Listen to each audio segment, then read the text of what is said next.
Nicolas Maduro, the disputed president of Venezuela. Half the world rejects his presidency, the West mostly. They say he stole the election and therefore he isn't legitimate. Maduro does not really care about that though. He's happy to irritate the West. In fact, he just took it up a notch. Maduro has threatened to quote-unquote liberate Puerto Rico from American control with the help of Brazilian troops. That's a bold thing to say. Quite the way to kick off a new presidential term. Before coming to the threat, let's look at the build-up. Maduro was just sworn in on Friday for his third consecutive term, another 6-year term as president. And this act incensed the West, the US in particular. Washington responded with the usual slew of sanctions. They added 8 more Maduro supporters to the list, bringing it up to 187 individuals. 187 supporters of Nicolas Maduro sanctioned by America. They also targeted the man of the hour himself. The US has raised the bounty on Maduro to $25 million for his arrest or conviction. They first put a bounty on Maduro back in 2020 after American courts convicted him on charges of narco-terrorism, basically for excessive drug trafficking. The US claims that Maduro intentionally sends drugs to their country to destabilize it. The courts even referred to Maduro as a cartel member, and they put out a $15 million bounty for his arrest. Now that bounty has been increased to $25 million. But let's face it, it's not like the amount was the problem there. The problem is, how do you arrest someone with an army? La Fuerza Armada Nacional Bolivariana. The Bolivarian National Armed Forces expressed their most vigorous and categorical rejection of the new sanctions imposed by the infamous Imperial Brotherhood. Today, the Office of Foreign Assets Control of the U.S. Department of the Treasury, along with the European Union and the United Kingdom, attacked Venezuelan state officials, including our commander-in-chief. The Venezuelan army seems firmly behind Maduro. They even took a dig at Western countries, calling them an Imperial Brotherhood. Now, this is a well-known line of attack. Maduro and his followers claim that the West is determined to colonize the rest of the world and they hate him because he resists.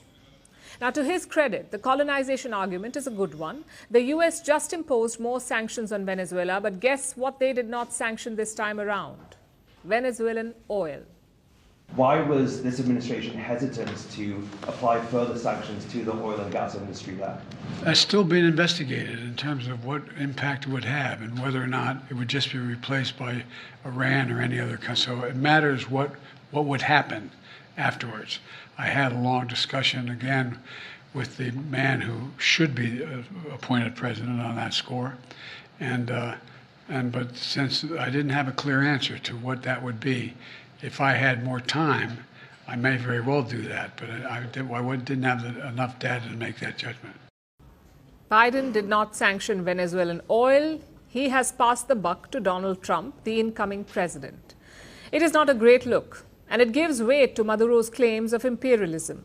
So the Venezuelan decided to double down. Yesterday, he was at the International Anti-Fascist World Festival. It is being held in his own country, with delegates from 125 countries, some 2,000 people in all. Maduro took to the stage and played to the crowd. This is what he said: "The freedom of Puerto Rico is pending, and we will achieve it with the forces of Brazil."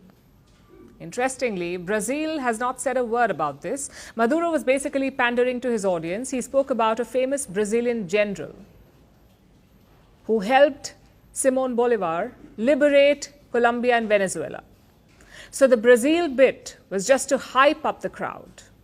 But it was an interesting threat nonetheless. Maduro said that the liberation of Puerto Rico is pending. Puerto Rico is a US territory, as you would know, not a state, but an unincorporated territory. Puerto Ricans are citizens of the United States of America. They have been since 1917 for more than 100 years, but they are second-class citizens. They cannot vote in the US presidential elections. Puerto Rico does not have proper representation in the US Congress.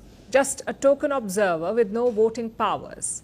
As a fig leaf, some people on the island do not pay federal income tax. Some people, not all. And that's just income tax. All Puerto Ricans pay other taxes and custom duties, and they are subject to laws passed by the US. So effectively, Puerto Rico is a modern-day American colony. The US says that this is what Puerto Ricans want. The island has held multiple referendums, and Washington says they chose to maintain the status quo. But that's not entirely accurate. Puerto Rico rejected US statehood up until the late 1990s, but it has held more plebiscites since, and a majority of the people have voted for full US statehood. In 2020, it was a clear-cut 52%. Last year, it was even higher at 56%.